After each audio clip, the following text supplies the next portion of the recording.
سب سے پہلے میں قاری صاحب کو مبارکباد پیش کرتا ہوں کہ جنہوں نے الحمد سے لے کر ناس تک قرآن مجید کو تراویح میں سنایا، اور پھر اس کے بعد محلے والوں کو مبارکباد پیش کرتا ہوں کہ انہوں نے دل جمی کے ساتھ سنا۔ وقت مختصر ہے، مختصر وقت میں قرآن مجید کا تھوڑا سا تعارف آپ کے سامنے رکھوں گا۔ اللہ رب العزت سے دعا ہے کہ اللہ مجھے حق اور سچ کہنے کی توفیق عطا فرمائے۔ عزیزان محترم،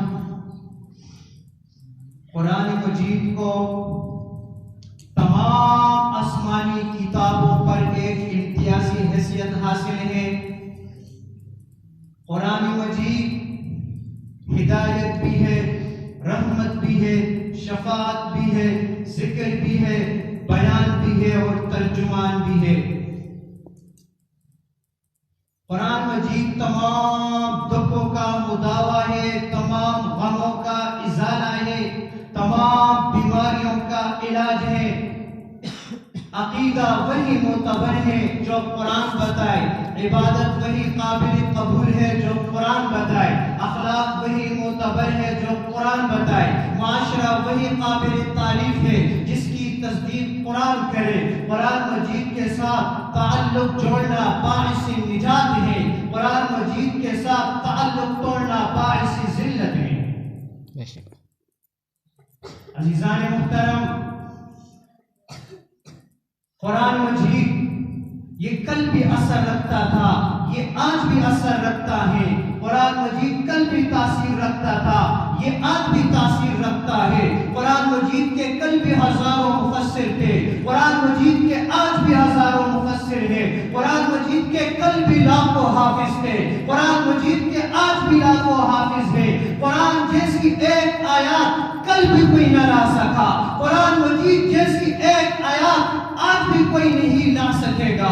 قرآن مجید جیسی کتاب، قرآن مجید یہ ایک انقلابی کتاب ہے۔ جب قرآن مجید دنیا میں آیا ہے، قرآن مجید دنیا میں آیا ہے تو دنیا میں ایک انقلاب برپا ہوا ہے۔ فرماتے ہیں جب یہ کتاب نہیں تھی تو دنیا میں ہر طرف اندھیرے تھے، جب یہ کتاب آئی وہ اندھیرے اجالے بن گئے۔ جب تک یہ کتاب نہیں تھی دنیا میں ہر طرف ظلمتیں تھی، جب یہ کتاب آئی ظلمتیں نور میں بدل گئی۔ جب تک یہ کتاب نہیں تھی کفر و شرک عام تھا، جب یہ کتاب آئی اسلام کا بول بالا ہوا۔ جب تک یہ کتاب نہیں تھی ابو بکر تب بھی تھا، لیکن ابو بکر ابن ابی قحافہ تھا۔ جب یہ کتاب آئی ابو بکر صدیق اکبر بن گئے۔ جب تک یہ کتاب نہیں تھی عمر تب بھی تھا، لیکن عمر ابن خطاب تھا۔ جب یہ کتاب آئی عمر فاروق اعظم بن گئے۔ جب تک یہ کتاب نہیں تھی عثمان تب بھی تھا، لیکن عثمان ابن عفان تھا۔ جب یہ کتاب آئی عثمان ذو النورین بن گئے۔ جب تک یہ کتاب نہیں تھی علی تب بھی تھا، لیکن علی ابن ابی طالب تھا۔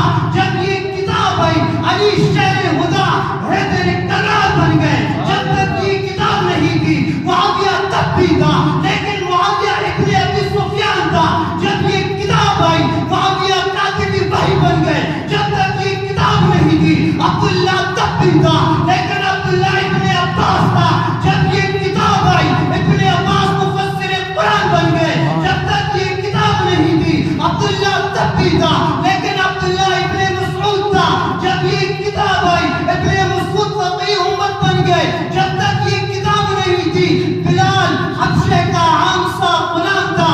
جب یہ کتاب آئی بلال نے سینے سے لگائی، بلال کو اللہ نے وہ مقام دیا، بلال مدینے کے گلیوں میں چلتا ہے، بلال کی قدموں کی آج جنت میں حوریں سنتی ہے۔ سبحان اللہ، ماشاءاللہ۔